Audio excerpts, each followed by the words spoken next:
السلام عليكم ورحمة الله وبركاته. الحمد لله رب العالمين. الصلاة والسلام على خاتم الأنبياء ونبينا الحبيب المحمد وعلى آله وأصحابه أجمعين. أما بعد، أعوذ بالله من الشيطان الرجيم. بسم الله الرحمن الرحيم. يا أيها الذين آمنوا اتقوا الله حق تقاته ولا تموتن إلا وأنتم مسلمون. إن أريد إلا الإصلاح ما استطعت وما توفيقي إلا بالله عليه توكلت وإليه أنيب. رب اشرح لي صدري ويسر لي أمري واحلل عقدة من لساني يفقهوا قولي. പ്രിയപ്പെട്ട സഹോദരങ്ങളെ, സഹോദരികളെ, സർവശക്തനായ അല്ലാഹു സുബ്ഹാനഹു വ തആലയുടെ നിയമനിർദ്ദേശങ്ങൾ പരമാവധി പ്രാവർത്തികമാക്കി യഥാർത്ഥ മുത്തഖീങ്ങളും മുഅ്മിനീങ്ങളുമായി ജീവിച്ചു മരിച്ചു പോകാൻ പരിശ്രമിക്കണമെന്ന് പ്രവർത്തിക്കണമെന്നും ആമുഖമായി ഓർമ്മിപ്പിക്കുകയാണ്.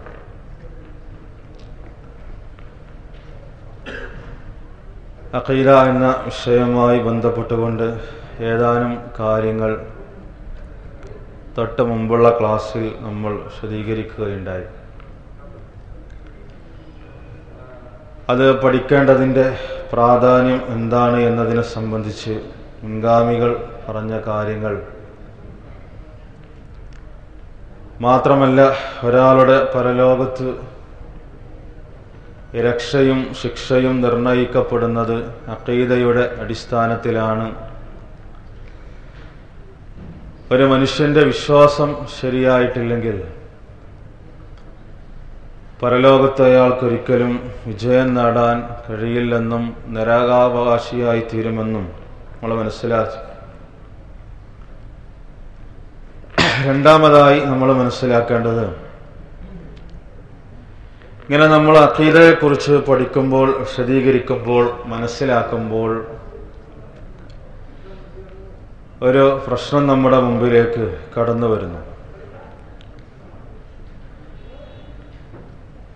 എന്ത് അഖീദയാണ് നമ്മൾ പഠിക്കേണ്ടത്, നമ്മൾ മനസ്സിലാക്കേണ്ടത്?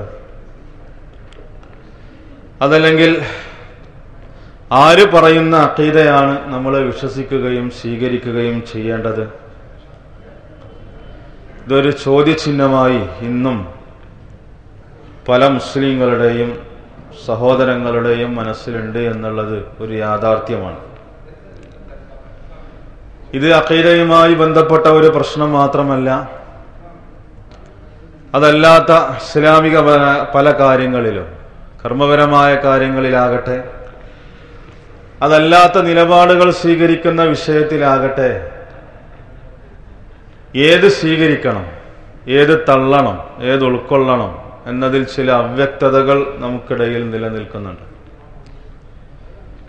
ഇവിടെ നമ്മൾ അഖീദയുമായി ബന്ധപ്പെട്ട വിഷയം ചർച്ച ചെയ്യുന്നത് കൊണ്ട് അത് മനസ്സിലാക്കാതെ നമ്മൾ വിഷയത്തിലേക്ക് കടന്നാൽ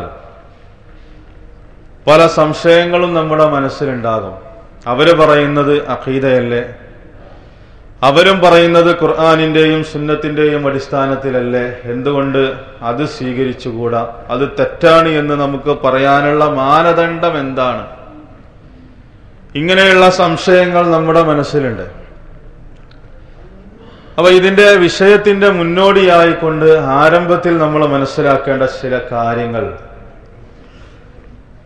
നമ്മൾ സ്വീകരിക്കേണ്ട അഖീദ അല്ലെങ്കിൽ മനസ്സിലാക്കേണ്ട അഖീദ, അത് അഹ്ലുസുന്നത്തി വൽ ജമാഅത്തിന്റെ അഖീദയാണ്. ഒന്നുകൂടി ചുരുക്കത്തിൽ മനസ്സിലാക്കുമ്പോൾ, വിശദീകരിക്കുമ്പോൾ, മുസ്ലിം ലോകം ഇന്ന് പല വിധത്തിലുള്ള അഖീദകൾ സ്വീകരിച്ചിട്ടുണ്ട്. ലോകത്തുള്ള മുസ്ലിങ്ങളെ നമ്മൾ പരിശോധിക്കുമ്പോൾ പല രൂപത്തിലുള്ള വ്യത്യസ്തങ്ങളായ അഖീദകൾ പലരും സ്വീകരിച്ചിട്ടുണ്ട്. ഇത് യഥാർത്ഥത്തിൽ പുതിയൊരു കാര്യമൊന്നുമല്ല.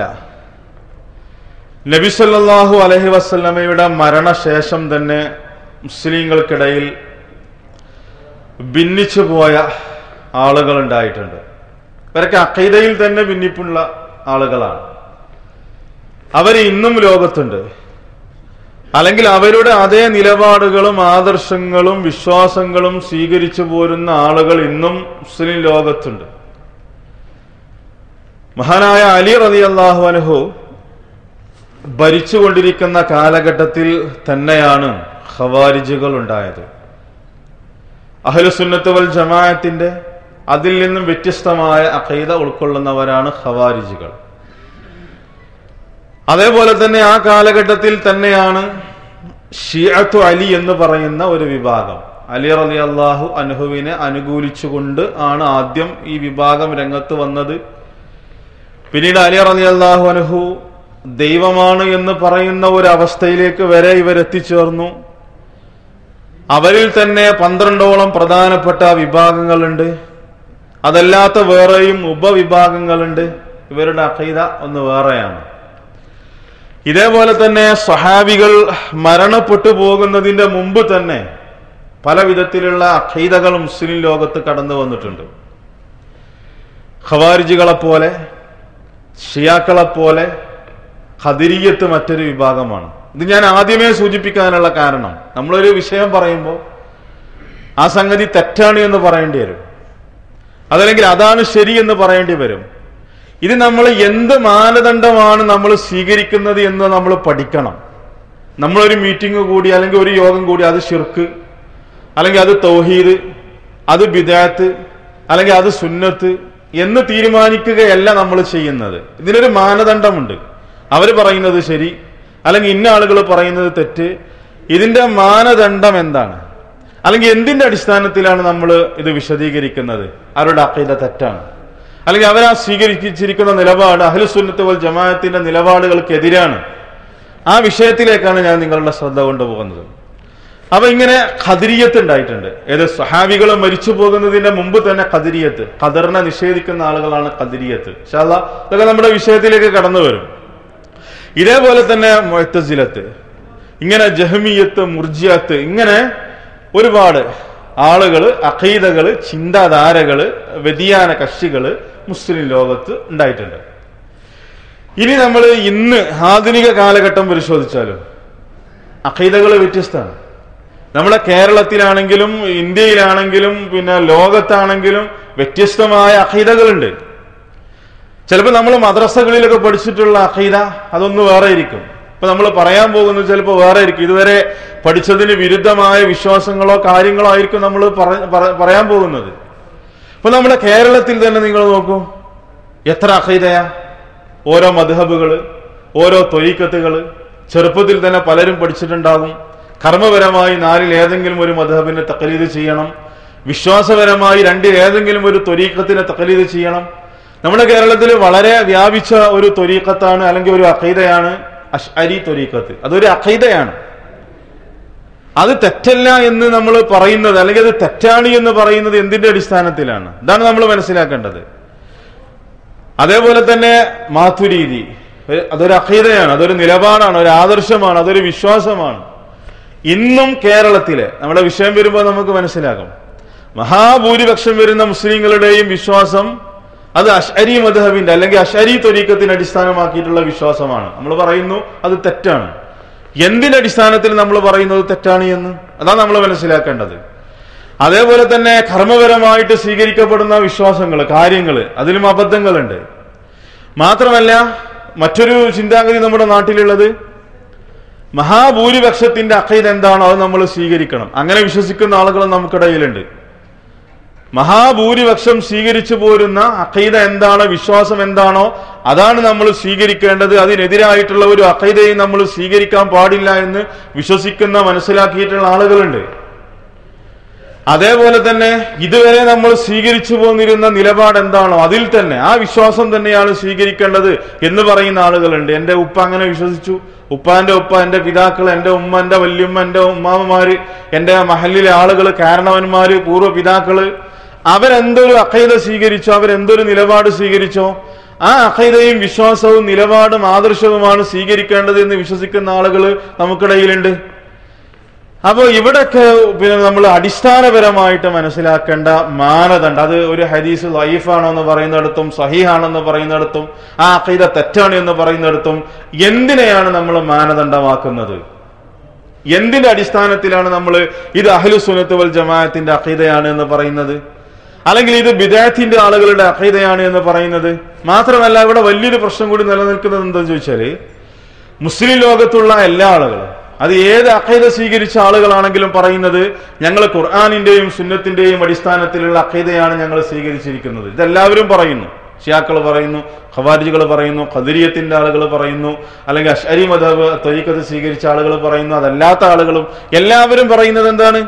ഞങ്ങൾ ഖുർആനിന്റെയും സുന്നത്തിന്റെയും അടിസ്ഥാനത്തിലാണ് ഞങ്ങളുടെ ആദർശം, ഖുർആനിന്റെയും സുന്നത്തിന്റെയും അടിസ്ഥാനത്തിലാണ് ഞങ്ങൾ ഞങ്ങളുടെ അഖീദ സ്വീകരിച്ചിട്ടുള്ളത്. ഇതെല്ലാവരും പറയുന്നു. ആര് വരെ പറയുന്നു എന്ന് ചോദിച്ചാൽ, ഈസാ നബി അലൈഹിസ്സലാം വരൂല എന്ന് പറയുന്ന ആളുകൾക്കുള്ള തെളിവ് എന്താ? ഖുർആനും സുന്നത്തും. മസീഹു ദജ്ജാൽ എന്ന് പറഞ്ഞിട്ട് ഒരു മനുഷ്യരില്ല എന്ന് പറയുന്ന ആളുകൾക്കുള്ള തെളിവ് എന്താ? ഖുർആനും സുന്നത്തും. അള്ളാഹു അർശിലല്ല, അള്ളാഹു എല്ലായിടത്തും ഉണ്ട് എന്ന് പറയുന്ന ആളുകൾക്കുള്ള തെളിവ് എന്താ? ഖുർആനും സുന്നത്തും. അള്ളാഹുവിന് സിഫാത്തുകളില്ല, അള്ളാഹുവിന് മുഖം എന്ന സിഫത്തില്ല, അള്ളാഹുവിന് കൈകൾ എന്ന സിഫത്തില്ല എന്ന് പറയുന്ന ആളുകൾക്കുള്ള തെളിവെന്താ? അതും ഖുർആനും സുന്നത്തും. ഇമാം മഹ്ദി വരൂല എന്ന് പറയുന്നതിന്റെ തെളിവെന്താ? ഖുർആനും സുന്നത്തും. ഇങ്ങനെ എല്ലാവർക്കും അടിസ്ഥാനം എന്താ? മാത്രമല്ല ഹദീസ് പ്രമാണമല്ല, ഖുർആൻ മാത്രമാണ് മുസ്ലിങ്ങളുടെ പ്രമാണം എന്ന് പറയുന്ന ആളുകൾക്കും തെളിവെന്താ? ഖുർആനും സുന്നത്തും. അപ്പൊ ഇവിടെ പല ആളുകളും പ്രയാസത്തിലാണ്. എന്തിന്റെ അടിസ്ഥാനത്തിലാണ് നമ്മൾ എല്ലാവരും ഇത് പറയുന്നു? ഞങ്ങളുടെ അഖീദ ഖുർആനിന്റെയും സുന്നത്തിന്റെയും അടിസ്ഥാനത്തിലാണ്. അപ്പൊ ഇങ്ങനൊരു വിഷയം വരുമ്പോൾ നമ്മൾ മനസ്സിലാക്കേണ്ട അടിസ്ഥാനപരമായ ഒരു വിഷയത്തിലേക്കാണ് ഞാൻ നിങ്ങളുടെ ശ്രദ്ധ കൊണ്ടുപോകുന്നത്. നമ്മളെ സംബന്ധിച്ചിടത്തോളം നമ്മൾ ഇതിന് മാനദണ്ഡമാക്കുന്നത് എന്താണ്? ഒരു കാര്യം തെറ്റാണ്, അല്ലെങ്കിൽ ഒരു കാര്യം ശരി, അല്ലെങ്കിൽ ഒരു കാര്യം സുന്ന, അല്ലെങ്കിൽ ഒരു കാര്യം ബിദ്അ, അല്ലെങ്കിൽ ഒരു കാര്യം ശിർക്ക്, അല്ലെങ്കിൽ ഒന്ന് തൗഹീദ്, അല്ലെങ്കിൽ ഹദീസ് സ്വഹീഹ്, അല്ലെങ്കിൽ ഇത് ലൈഫ്. ഇതിനെ നമ്മൾ മാനദണ്ഡമാക്കുന്നത് മൻഹജുസ് സലഫാണ്.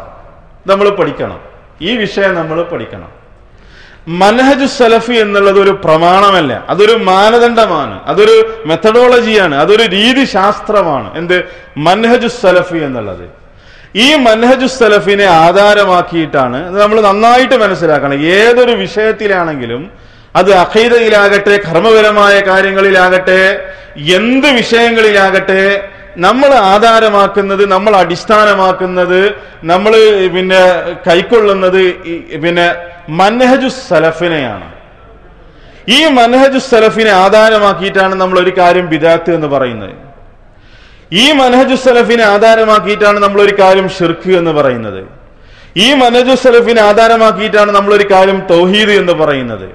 ഈ മൻഹജുസ് സലഫിനെ ആധാരമാക്കിയിട്ടാണ് നമ്മൾ ഹറാമു എന്ന് പറയുന്നത്, അല്ലെങ്കിൽ ഈസാ നബി അലൈഹി സ്വലാം വരും എന്ന് പറയുന്നത്, അല്ലെങ്കിൽ ഒരാൾ അഹ്ലുസ് സുന്നത്ത് വൽ ജമാഅത്തിന് അകത്താണോ പുറത്താണോ അത് തീരുമാനിക്കാനുള്ള മാനദണ്ഡം ഈ മൻഹജുസ് സലഫാണ്. ഒരാൾ അഹ്ലുസ് സുന്നത്ത് വൽ ജമാഅത്തിന്റെ ഉള്ളിലാണോ പുറത്താണോ, അല്ലെങ്കിൽ ഒരു പ്രസ്ഥാനം, അല്ലെങ്കിൽ ഒരു അഖീദ, അല്ലെങ്കിൽ ഒരു നിലപാട് സ്വീകരിച്ചിരിക്കുന്ന ആളുകൾ, അവർ അഹ്ലുസ് സുന്നത്ത് വൽ ജമാഅത്തിന്റെ അകത്താണോ പുറത്താണോ എന്ന് സ്വീകരിക്കാനുള്ള മാനദണ്ഡം ഈ മൻഹജാണ്, ഈ സലഫി മൻഹജാണ്. ഇതാണ് നമുക്ക് ആധാരം. അതല്ലാതെ നമ്മൾ എന്ത് ചെയ്യുന്നില്ല, നമ്മളൊരു മീറ്റിംഗ് കൂടി, അല്ലെങ്കിൽ നമ്മൾ കുറച്ചാൾക്കാർ യോഗം ചേർന്നു, എന്നിട്ട് നമുക്ക് നമ്മുടെ നിലപാട് അത് ശിർക്ക്, അത് ബിദഅത്ത്, അല്ലെങ്കിൽ ഇത് ഹറാം, ഇത് കുഫർ, ഇത് ശരിയായ അഖീദ, ഇത് തെറ്റായ അഖീദ, ഖാദിയാനുള്ള നിലപാട് തെറ്റ്, ശിയാക്കളുടെ അഖീദ തെറ്റ്, ഇത് നമുക്കൊരു മീറ്റിംഗ് കൂടിയിട്ട് ചേർന്ന് തീരുമാനിക്കാൻ പറ്റുന്ന കാര്യമല്ല. പിന്നെ നമ്മൾ എന്തിന്റെ അടിസ്ഥാനത്തിൽ ഇത് പറയുന്നു? നമ്മൾ പറയുന്നത് മൻഹജിന്റെ അടിസ്ഥാനത്തിലാണ്. ഏത് മൻഹജിന്റെ? മൻഹജുസ് സലഫ്. എന്താണ് ഇതിന്റെ അർത്ഥം? ഇതാണ്, ഈ വിഷയത്തിലേക്കാണ് നമ്മൾ വരുന്നത്. ഒരു അഖീദ നമ്മൾ തെറ്റാണ് എന്ന് പറയുന്നത്, അല്ലെങ്കിൽ ശരിയാണ് എന്ന് പറയുന്നത് എന്തിനെ ആധാരമാക്കിയിട്ടാണ് എന്ന് ചോദിച്ചാൽ അത് മൻഹജുസ് സലഫിനെ ആധാരമാക്കിയിട്ടാണ്. ഇതൊരു കഷിത്വമല്ല, ഇതൊരു മദ്ഹബല്ല, ഇതൊരു പ്രമാണമല്ല. മൻഹജുസ് സലഫി എന്നുള്ളത് അതൊരു നിലപാടാണ്, അതൊരു മാർഗമാണ്, അതൊരു രീതിശാസ്ത്രമാണ്. എന്താണ് ഹക്ക്, എന്താണ് ബാത്തില്, ഏതാണ് അഹ്ലുസ് സുന്ന, ഏതാണ് അഹ്ലുൽ ബിദ്അ, ഇത് മനസ്സിലാക്കാനുള്ള രീതിശാസ്ത്രമാണ് യഥാർത്ഥത്തിൽ മൻഹജുസ് സലഫ്. ഇതിന്റെ അടിസ്ഥാനത്തിലാണ് നമ്മൾ അഖീദ പഠിക്കേണ്ടത്. ഇതിന്റെ അടിസ്ഥാനത്തിലാണ് നമ്മൾ വിശ്വാസപരമായ കാര്യങ്ങൾ മനസ്സിലാക്കേണ്ടതും ഉൾക്കൊള്ളേണ്ടതും. ഇതിന്റെ അടിസ്ഥാനത്തിലാണ് നമ്മൾ ഒരു ഹദീസ് ദഈഫാണോ ഒരു ഹദീസ് സ്വഹീഹാണെന്ന് തീരുമാനിക്കുന്നത്. അതല്ലാതെ നമ്മൾ കുറച്ച് ആൾക്കാരെ കൂടി ചേർന്ന് ആ ഹദീസ് ദഈഫ് അല്ലെങ്കിൽ ആ ഹദീസ് സ്വഹീഹ്, ഇത് ഇന്നും നമ്മുടെ പലരുടെയും മനസ്സിലുള്ള സംശയമാണ്. നിങ്ങൾക്ക് പറ്റാത്ത ഹദീസൊക്കെ ദഈഫ്, നിങ്ങൾക്ക് സ്വീകരിക്കാൻ പറ്റുന്ന ഹദീസൊക്കെ സ്വഹീഹ്, നിങ്ങൾക്ക് സ്വീകരിക്കാൻ പറ്റുന്ന അഖീദ അത് അഹ്ലുസുന്നന്റെ അഖീദ, നിങ്ങൾ തള്ളിക്കളയുന്ന അഖീദ അത് അഹ്ലുൽ ബിദ്അത്തിന്റെ അഖീദ. അപ്പൊ ഇതിനൊന്നും ഒരു മാനദണ്ഡവും ഇല്ലേ എന്ന് ചോദിക്കുന്ന ആളുകളുണ്ട്. നമ്മൾ പറയുന്നു, നമ്മുടെ നിലപാടുകൾ നമ്മൾ സ്വീകരിക്കുന്നത് ഏതെങ്കിലും പ്രസ്ഥാനത്തിന്റെ ആളുകൾ പറയുന്നതിനനുസരിച്ചല്ല, അതല്ലെങ്കിൽ ഏതെങ്കിലും വ്യക്തികൾ സ്വീകരിക്കുന്ന നിലപാടിനനുസരിച്ചല്ല, അല്ലെങ്കിൽ നാട്ടിലെ ഭൂരിപക്ഷം എന്ത് പറയുന്നു എന്നതിനടിസ്ഥാനമാക്കിയിട്ടല്ല, അല്ലെങ്കിൽ നമ്മുടെ പൂർവ്വ പിതാക്കൾ എന്ത് പറഞ്ഞു എന്നുള്ളതിനെ അടിസ്ഥാനമാക്കിയിട്ടല്ല, മറിച്ച് മൻഹജു സലഫിനെ ആധാരമാക്കിയിട്ടാണ്. മൻഹജു സലഫ് എന്താണ്? അതാണ് മനസ്സിലാക്കേണ്ടത്. എന്താണ് മൻഹജു സലഫ്?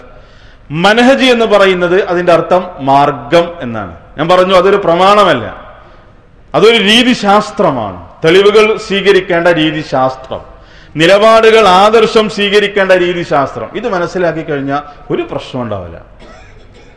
എത്ര മുസ്ലിങ്ങൾ ഭിന്നിച്ചാലും നമുക്ക് അഹ്ലുസുന്നത്തിൽ നിലകൊള്ളാൻ പറ്റും. ഇത് മനസ്സിലാക്കണം. ഇത് മനസ്സിലാക്കിയിട്ടില്ലെങ്കിൽ അവിടെ പ്രശ്നങ്ങൾ ഉണ്ടാകും, നമ്മൾ ചിലപ്പോൾ ദലാലത്തിലേക്ക് എത്തിപ്പെടും.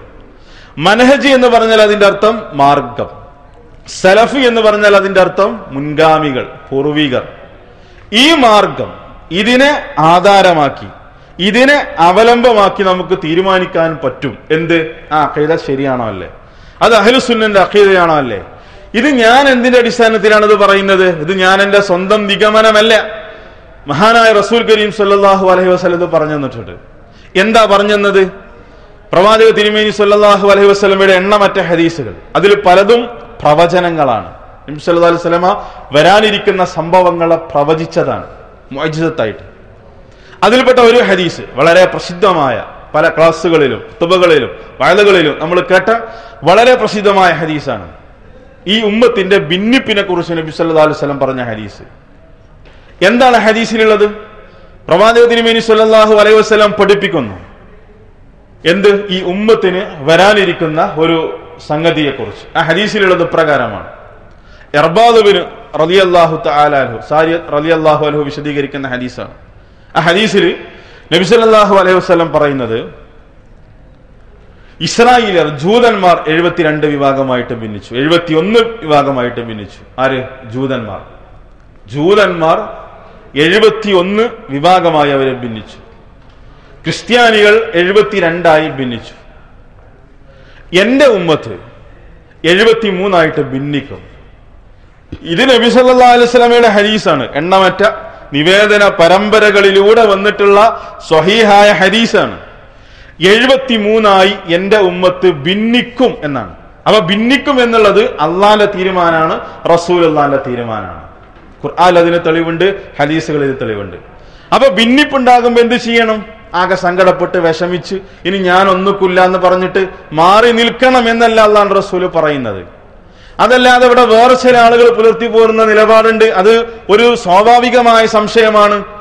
മുസ്ലിങ്ങൾ ഭിന്നിക്കുമ്പോൾ എല്ലാവരുടെയും അഖീദ ശരിയായിക്കൂടെ? അതൊരു സ്വാഭാവികമായ ഒരു മാന്യമായ സംശയമാണ്. കാരണം എല്ലാവരും ഖുർആനിന്റെയും സുന്നത്തിന്റെയും അടിസ്ഥാനത്തിലാണ് ഞങ്ങളുടെ അഖീദ എന്ന് പറയുമ്പോൾ, മുസ്ലിങ്ങൾ ഭിന്നിക്കുമ്പോൾ എല്ലാവരുടെയും അഖീദ, എല്ലാവരും പറയുന്നതിലും ശരിയുണ്ടായിക്കൂടെ? അല്ലെങ്കിൽ എല്ലാവരും പറയുന്ന അഖീദയും ശരിയായിക്കൂടെ? അതിനുള്ള മറുപടി കൂടിയാണ് ഈ ഹദീസ്. രണ്ട് കാര്യങ്ങൾ മനസ്സിലായി. ഒന്ന്, മുസ്ലിങ്ങൾ ഭിന്നിക്കും, അത് അല്ലാഹുവിന്റെ റസൂലിന്റെ തീരുമാനമാണ്. നമ്മൾ അതിൽ വിഷമിച്ചിട്ട് എന്താ കാര്യം? റസൂലുള്ള പറഞ്ഞത് സംഭവിക്കണ്ടേ? റസൂലുള്ള പറഞ്ഞത് സംഭവിക്കണം. അപ്പൊ എന്ത് ചെയ്യണം? നബി സല്ലല്ലാഹു അലൈഹി വസല്ലം പറഞ്ഞു, ഇങ്ങനെ നിങ്ങൾ ഭിന്നിക്കുമ്പോ നിങ്ങൾ സങ്കടപ്പെട്ട് വിഷമിച്ചിട്ട് നിങ്ങൾ പിന്നെ ഒരു ദഅവത്തിനും പങ്കെടുക്കാതെ നിങ്ങൾ മാറി നിന്നോ എന്ന് അല്ലാഹുവിന്റെ റസൂല് പറഞ്ഞിട്ടുണ്ടെങ്കിൽ നമുക്ക് ആ നിലപാട് സ്വീകരിക്കാം. മറിച്ച് നബി സല്ലല്ലാഹു അലൈഹി വസല്ലം പറഞ്ഞു, ഇങ്ങനെ മുസ്ലിങ്ങൾ ഭിന്നിക്കുമ്പോ എല്ലാവരും നരകത്തിലായിരിക്കും. എല്ലാവരും നരകത്തിൽ, ഇല്ലാ വാഹിദ, ഒന്നൊഴികെ. ഒരു അഖീദ മാത്രം ശരി, ഒരു നിലപാട് മാത്രം ശരി, ഒരു വിഭാഗം മാത്രം ശരി. ഇതാര് പറഞ്ഞു?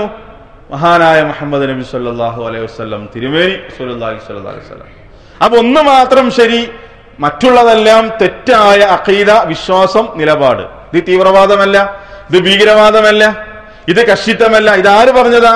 അള്ളാന്റെ റസൂല് പറഞ്ഞ ഹദീസാണ്. ഒന്ന് മാത്രം ശരിയായ വിശ്വാസം, നിലപാട്, അഖീദ. ബാക്കി 72 തെറ്റായ അഖീദകളും നിലപാടുകളും ആദർശവും. പിന്നെ എങ്ങനെ നമ്മൾ എല്ലാ അഖീദയും ശരിയാണ് എന്നുള്ളത് എന്തടിസ്ഥാനത്തിലാണ് നമ്മൾ പറയാ? അവർ പറയുന്ന അഖീദ ശരി, ഇവർ പറയുന്ന അഖീദ ശരി, അവരും പറയുന്നത് ഖുർആന്റെ അടിസ്ഥാനത്തിൽ, ഇവരും പറയുന്നത് ഖുർആന്റെ അടിസ്ഥാനത്തിൽ. അപ്പൊ എല്ലാം ശരിയാണ്, അതുകൊണ്ട് ഞാൻ അതും സ്വീകരിക്കും ഇതും സ്വീകരിക്കും, അതിനും ഞാൻ പോകും ഇതിനും ഞാൻ പോകും, ആ അഖീദന്റെ ക്ലാസ്സിൽ ഞാൻ പങ്കെടുക്കലുണ്ട്, ഈ അഖീദന്റെ ക്ലാസ്സിൽ ഞാൻ പങ്കെടുക്കലുണ്ട്. അതെങ്ങനെ പറയും? അല്ലാഹു റസൂൽ പറഞ്ഞത് ഒന്ന് ശരി, ആ അഖീദ നമ്മൾ ഉൾക്കൊള്ളണം. ബാക്കിയുള്ളതൊക്കെ ശരിയെന്നാണോ? അല്ല, ബാക്കിയുള്ളതൊക്കെ കുല്ലുഹും ഫിന്നാർ, എല്ലാ അഖീദയും നരകത്തിക്ക. ഈ ഒന്നല്ലാത്ത ബാക്കി എല്ലാ ആദർശങ്ങളും നിലപാടുകളും അഖീദകളും വിശ്വാസങ്ങളും സിദ്ധാന്തങ്ങളും പാർട്ടികളും ഒക്കെ നരകത്തിക്ക്. ആര് പറഞ്ഞു? അല്ലാഹുവിന്റെ റസൂൽ. കുല്ലുഹും ഫിന്നാർ, എല്ലാവരും നരകത്തില്. ഇത് ജൂതന്മാരെ കുറിച്ചാ? അല്ല. ക്രിസ്ത്യാനികളെ കുറിച്ചല്ല. മുസ്ലിം ഉമ്മത്തിന് സംഭവിക്കുന്ന കാര്യം. മുസ്ലിങ്ങൾ ഭിന്നിക്കും എന്നാ പറഞ്ഞത്. മുസ്ലിങ്ങൾ ഭിന്നിക്കും. അങ്ങനെ ഭിന്നിക്കുമ്പോ എല്ലാവരും നരകത്തില്, ഒന്ന് മാത്രം സ്വർഗത്തില്. അപ്പൊ ആ ഒന്ന് മാത്രം സ്വർഗത്തില്. അത് സ്വഹാബത്ത് ചോദിച്ചു, അല്ലാഹുവിന്റെ റസൂലെ ആരാണ് അവര്? അല്ലാഹുവിന്റെ റസൂൽ സ്വല്ലല്ലാഹു അലൈഹി വസല്ലം മറുപടി കൊടുത്തു. എന്താ മറുപടി? 2 മറുപടിയാ. ഒന്ന്, അൽ ജമാ, അൽ ജമാഅത്ത് മാത്രം സ്വർഗത്തില്, അവരുടെ അഖീദ ശരി. മറ്റൊരു റിപ്പോർട്ടിൽ കാണാം, മാന അലൈഹിൽ യൗമ വ അസ്ഹാബി, മാന അലൈഹിൽ യൗമ വ അസ്ഹാബി, ഞാനും എന്റെ സ്വഹാബത്തും ഏതൊരു മാർഗത്തിൽ ജീവിച്ചോ, ഏതൊരു ആദർശം ഉൾക്കൊണ്ടോ, ഏതൊരു നിലപാട് സ്വീകരിച്ചോ, ഏതൊരു അഖീദ സ്വീകരിച്ചോ, ആ അഖീദ സ്വീകരിക്കുന്ന ആളുകൾ സ്വർഗത്തിൽ. വളരെ എളുപ്പമാണ് സംഗതി, വളരെ എളുപ്പമാണ്. എന്തേ നമുക്ക് മനസ്സിലാക്കാനുള്ളൂ? സഹാബത്തിന്റെ നിലപാടെന്ത്, റസൂലുള്ള പഠിപ്പിച്ച വിശ്വാസം എന്ത്, അഖീദ എന്ത്, സ്വഹാബികൾ മനസ്സിലാക്കിയ അഖീദ എന്ത്, വിശ്വാസം എന്ത്, ആദർശം എന്ത്. ആ ആദർശത്തിൽ ആര് നിൽക്കുന്നുവോ അവര് അഹ്ലുസുന്ന വൽ ജമാ. ഇതാണ് മനഹജു സലഫ്. എന്താ സലഫ്? എന്താ മനഹജ്? മനഹജ് മാർഗം. ആരുടെ മാർഗം? സലഫിന്റെ മാർഗം.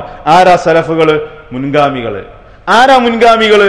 ഒന്ന് റസൂലുള്ളാഹി സ്വല്ലല്ലാഹു അലൈഹി വസല്ലം, സ്വഹാബത്ത്, താബീങ്ങള്, തബഉ താബീങ്ങള്. ഇവരുടെ നിലപാട് സ്വീകരിക്കുന്നവര് സ്വർഗത്തില്. അത് അഹ്ലുസുന്ന വൽ ജമാ. ഈ നിലപാടിന് വിരുദ്ധമായ അഖീദ സ്വീകരിക്കുന്ന ആളുകള് അഹ്ലുസുന്നന്റെ പുറത്ത്. എത്ര എളുപ്പ സംഗതി. അപ്പൊ അത് നമ്മൾ മനസ്സിലാക്കിയാൽ മതി. ഏത് മനസ്സിലാക്കണം? മൻഹജു സലഫാണ് മാനദണ്ഡം. ഒരാൾ അഹ്ലുസുന്നന്റെ പുറത്താണോ അകത്താണോ എന്ന് തീരുമാനിക്കാനുള്ള മാനദണ്ഡം അത് ഈ സ്വഹാബത്തിന്റെ മാർഗത്തിലാണോ അവരെന്ന് നോക്കിയാൽ മതി. ഖുർആന്, സുന്നത്ത്. ആ ഖുർആനും സുന്നത്തും എങ്ങനെ മനസ്സിലാക്കണം? റസൂലുള്ളാഹി സ്വല്ലല്ലാഹു അലൈഹി വസല്ലം സ്വഹാബികൾക്ക് എങ്ങനെ പഠിപ്പിച്ചു കൊടുത്തോ, ആ സ്വഹാബികൾ അതെങ്ങനെ താബീങ്ങൾക്ക് കൈമാറിയോ, താബീങ്ങൾ അതെങ്ങനെ തബഉ താബീങ്ങൾക്ക് കൈമാറിയോ, അതാണ് നമ്മുടെ അഖീദയായി സ്വീകരിക്കേണ്ടത്. അതാര് പറഞ്ഞു? അള്ളാന്റെ റസൂല് പറഞ്ഞു. മുസ്ലിങ്ങൾ ഇങ്ങനെ ഭിന്നിക്കുമ്പോൾ നിങ്ങൾ സ്വീകരിക്കേണ്ട നിലപാട്, ഞാൻ ഏതൊരു മാർഗത്തിൽ നിലകൊണ്ടോ അവിടെ നിർത്തിയിട്ടില്ല, എന്റെ സ്വഹാബത്ത് ഏതൊരു മാർഗത്തിൽ നിലകൊണ്ടോ. ഇതിനാണ് നമ്മൾ മൻഹജു സലഫ് എന്ന് പറയുന്നത്. അപ്പൊ ഒരു കാര്യം നമ്മുടെ മുന്നിലേക്ക് വന്നു, ഒരു വിഷയം നമ്മുടെ മുമ്പിൽ വന്നു, ഒരു അഖീദാപരമായ ഒരു പ്രശ്നം നമ്മുടെ മുമ്പിൽ വന്നു, അല്ലെങ്കിൽ തൗഹീദിന്റെയും ശിർക്കിന്റെയും കാര്യം നമ്മുടെ മുമ്പിൽ വന്നു, അല്ലെങ്കിൽ ഒരു കാര്യം സുന്നത്താണോ ബിദ്അത്താണോ അങ്ങനെ ഒരു പ്രശ്നം നമ്മുടെ മുന്നിൽ വന്നു, അതല്ലെങ്കിൽ വേറൊരു കാര്യത്തെ എന്തെങ്കിലും ഒരു മതപരമായ ഒരു വിഷയം നമ്മുടെ മുമ്പിലേക്ക് വന്നു. അത് അഹ്ലുസുന്നന്റെ ആദർശമാണോ അല്ലേ എന്ന് പരിശോധിക്കാനുള്ള മാനദണ്ഡം എന്താ? വളരെ ക്ലിയർ ആണ്. ആ കാര്യം സ്വഹാബത്ത് പറഞ്ഞിട്ടുണ്ടോ, വിശദീകരിച്ചിട്ടുണ്ടോ? നബി സല്ലല്ലാഹു അലൈഹി വസല്ലം അത് സ്വഹാബികൾക്ക് പറഞ്ഞു കൊടുത്തിട്ടുണ്ടോ, വിശദീകരിച്ചിട്ടുണ്ടോ? ആ ഉത്തമ നൂറ്റാണ്ടിൽ ജീവിച്ച താബീങ്ങളും തബഉ താബീങ്ങളും അത് മനസ്സിലാക്കിയിട്ടുണ്ടോ, വിശ്വസിച്ചിട്ടുണ്ടോ? എങ്കിൽ അത് അഹ്ലുസുന്ന വൽ ജമാഅത്തിന്റെ ആദർശം. അവരത് സ്വീകരിച്ചിട്ടില്ല, അവരങ്ങനെ മനസ്സിലാക്കിയിട്ടില്ല, അവരങ്ങനെ അത് ശിർക്കാണെന്ന് അംഗീകരിച്ചിട്ടില്ല, അല്ലെങ്കിൽ അവരങ്ങനെ നമുക്കത് ലൈഫാണെന്ന് പറഞ്ഞു തന്നിട്ടില്ല. അങ്ങനെ പറഞ്ഞു തരാത്തത് അത് അഹ്ലുസുന്നത്ത് വൽ ജമാഅത്തിന്റെ പടിക്ക് പുറത്ത്. വളരെ എളുപ്പമാണ് സംഗതി. അപ്പൊ ഈ ഒരു മാനദണ്ഡം വെച്ചുകൊണ്ട് നമുക്ക് നമ്മുടെ അഖീദ പഠിക്കണം, നമ്മുടെ കർമ്മപരമായ കാര്യങ്ങൾ മനസ്സിലാക്കണം. കാരണം ഇതാണ് എന്ത്? അഹ്ലുസുന്ന വൽ ജമാഅത്തിന്റെ അഖീദ. കാരണം നബി സല്ലല്ലാഹു അലൈഹി വസല്ലമ ഖുർആൻ പഠിപ്പിച്ചെടുത്തത് സ്വഹാബത്തിന്. സ്വഹാബത്ത് നേർക്ക് നേരെ അവർ ഖുർആനിന്റെ ആയത്ത് അതിനർത്ഥം പറയുമ്പോ ഈ അർത്ഥം ആര് പഠിപ്പിച്ചു കൊടുത്തു? ഈ അർത്ഥം സ്വഹാബികൾ മനസ്സിലാക്കിയിട്ടുണ്ടോ? അല്ലെങ്കിൽ ഒരു ഹദീസ്, ആ ഹദീസ് നബി സല്ലല്ലാഹു അലൈഹി വസല്ലം ആർക്ക് പഠിപ്പിച്ചു കൊടുത്തു? സ്വഹാബികൾക്ക് പഠിപ്പിച്ചു കൊടുത്തു. അല്ലെങ്കിൽ ആ ഹദീസിന്റെ ആശയം, അത് സ്വഹാബികൾക്ക് പഠിപ്പിച്ചു കൊടുത്തു. അപ്പൊ ഒരു ഹദീസ് നമുക്ക് കിട്ടുമ്പോൾ സ്വഹാബികൾ എന്ത് മനസ്സിലാക്കി, സ്വഹാബികൾ എങ്ങനെ അമല് ചെയ്തു, സ്വഹാബികൾ എങ്ങനെ ഈ ആയത്തിനെ വിശദീകരിച്ചു, സഹാബികൾ എങ്ങനെ ഈ ആയത്തിനെ ഉൾക്കൊണ്ടു, അവരുടെ ഫഹ്മെന്ത്, അവരുടെ നിലപാടെന്ത് ഈ ആയത്തിനോട്, ഈ ഹദീസിനോട്. നബി സല്ലല്ലാഹു അലൈഹി വസല്ലമക്ക് സിഹർ ബാധിച്ചു, ആ ഹദീസിനെ സ്വഹാബത്ത് സ്വീകരിച്ചോ അല്ലേ? ഈസാ നബി അലൈഹി സ്വലാം ദുനിയാവിലേക്ക് തിരിച്ചു വരും, ആ ഹദീസ് സ്വഹാബത്ത് സ്വീകരിച്ചോ ഇല്ലേ? അള്ളാഹു അർശിലാണ്, ആ വിശ്വാസം സ്വഹാബികൾ സ്വീകരിച്ചോ അല്ലേ? വളരെ എളുപ്പമാണ്. സ്വീകരിച്ചിട്ടുണ്ടെങ്കിൽ അത് അഹ്ലു സുന്ന വൽ ജമാഅത്തിന്റെ അഖീദ, വിശ്വാസം, നിലപാട്, സ്വർഗത്തിലേക്ക് പോകുന്ന ആളുകൾ. അവരത് സ്വീകരിച്ചിട്ടില്ലേ? അവരത് അംഗീകരിച്ചിട്ടില്ലേ? അവരംഗീകരിക്കാത്ത, അവർ മനസ്സിലാക്കാത്ത, അവർ സ്വീകരിക്കാത്ത അഖീദയും വിശ്വാസവും നിലപാടും അഹ്ലു സുന്നന്റെ പുറത്ത്. എത്ര ക്ലിയറാ? അപ്പൊ ഒരു ആയത്ത് നമുക്ക് കിട്ടി. സ്വഹാബികളുടെ നിലപാട് പരിശോധിക്കുക, താബീങ്ങളുടെ നിലപാട് പരിശോധിക്കുക, തബൗ താബീങ്ങളുടെ നിലപാട് പരിശോധിക്കുക. ഒരു ഹദീസ് കിട്ടി, മുൻഗാമികളുടെ നിലപാട് പരിശോധിക്കുക. അവരത് അംഗീകരിച്ചിട്ടുണ്ടോ? അത് അഹ്ലു സുന്നന്റെ അഖീദ, വിശ്വാസം, നിലപാടുകൾ. അവരത് അംഗീകരിച്ചിട്ടില്ലേ? അത് അഹ്ലു സുന്നന്റെ പുറത്ത്. വളരെ എളുപ്പ. ഈ രൂപത്തിലാണ് നമ്മൾ അഖീദ മനസ്സിലാക്കേണ്ടത്, കർമ്മപരമായ കാര്യങ്ങൾ മനസ്സിലാക്കേണ്ടത്, നമ്മുടെ വിശ്വാസം മനസ്സിലാക്കേണ്ടത്. അപ്പൊ ഇതാണ് ഇതിന്റെ മാനദണ്ഡം. കാരണം ഇനി നമ്മൾ കുറെ കാര്യങ്ങൾ പറയും, അത് തെറ്റ്. അപ്പൊ ആൾക്കാർക്ക് സംശയം, അതിപ്പോ എങ്ങനെ ഓൻ തെറ്റാണെന്ന് പറയാം? ഓൻ പറഞ്ഞുകൊണ്ട് അത് തെറ്റാകുമോ? ഇത് ഇത്ര കാലം നമ്മൾ കേട്ടു പോകുന്നതല്ല, അങ്ങനെ തെറ്റാകുക? ഭൂരിപക്ഷത്തിന്റെ വിശ്വാസം അതല്ലേ? അതൊന്നും ചോദിക്കാതിരിക്കാനാണ് ഞാൻ ഈ കാര്യം പറഞ്ഞത്. എന്തൊരു സംഗതി നമ്മുടെ മുമ്പിൽ വന്നോ, നബി ഇത് പഠിപ്പിച്ചിട്ടുണ്ടോ? സ്വഹാബികൾ എന്താ മനസ്സിലാക്കിയത്? ആ ഉത്തമ നൂറ്റാണ്ടിലുള്ള ആളുകൾ എന്താ മനസ്സിലാക്കിയത്? അഹ്ലുസുന്നന്റെ പണ്ഡിതന്മാരെന്താ മനസ്സിലാക്കിയത്? അത്രേ ഉള്ളൂ. അത്ര ലളിതമായ സംഗതിയാണ്. ഇതാണ് മൻഹജ്, ഇതാണ് മൻഹജു സലഫ്. ഇതിന്റെ അടിസ്ഥാനത്തിലാണ് നമ്മൾ കാര്യങ്ങൾ വിശദീകരിക്കുന്നത്. ബാക്കിയുള്ളത് ഇൻഷാ അല്ലാഹ് അടുത്ത ക്ലാസ്സുകളിലൂടെ നമുക്ക് വിശദീകരിക്കാം. വിഷയങ്ങൾ പഠിക്കുക, മനസ്സിലാക്കുക. അള്ളാഹു അതിനുള്ള തൗഫീഖ് നമുക്ക് പ്രദാനം ചെയ്യുമാറാകട്ടെ. ഖുർആനും സുന്നത്തും സലഫ് സ്വാലിഹീങ്ങൾ മനസ്സിലാക്കിയ രീതിയിൽ മനസ്സിലാക്കുവാനും ഉൾക്കൊള്ളാനുമുള്ള തൗഫീഖ് അള്ളാഹു നമുക്ക് പ്രദാനം ചെയ്യുമാറാകട്ടെ. എല്ലാവിധ തെറ്റായ വിശ്വാസങ്ങളിൽ നിന്നും കർമ്മങ്ങളിൽ നിന്നും മാറി നിൽക്കാനുള്ള തൗഫീഖ് അള്ളാഹു നമുക്ക് പ്രദാനം ചെയ്യുമാറാകട്ടെ. ദീനിയായ ഇൽമ്, വിജ്ഞാനം നേടാനുള്ള മനസ്സും തൗഫീഖും അള്ളാഹു നമുക്ക് പ്രദാനം ചെയ്യുമാറാകട്ടെ. അറിഞ്ഞോ അറിയാതെയോ ഈ വിഷയത്തിൽ സംഭവിച്ചു പോയ എല്ലാ തെറ്റുകളും അബദ്ധങ്ങളും അള്ളാഹു നമുക്ക് പുറത്തുമാക്കി തരുമാറാകട്ടെ. ശരിയായ അഖീദ ഉൾക്കൊണ്ടുകൊണ്ട് ജീവിക്കാനുള്ള തൗഫീഖ് അള്ളാഹു നമുക്ക് പ്രദാനം ചെയ്യുമാറാകട്ടെ. اللهم اغفر للمؤمنين والمؤمنات والمسلمين والمسلمات انك مجيب الدعوات يا قاضي الحاجات. ربنا آتنا في الدنيا حسنة وفي الآخرة حسنة وقنا عذاب النار. ربنا هب لنا من ازواجنا وذرياتنا قرة اعين واجعلنا للمتقين اماما. اللهم اجرنا من النار، اللهم اجرنا من النار، اللهم اجرنا من النار. اللهم اعز الاسلام والمسلمين واذل الشرك والمشركين. واخر دعوانا الحمد لله رب العالمين. السلام عليكم ورحمة الله.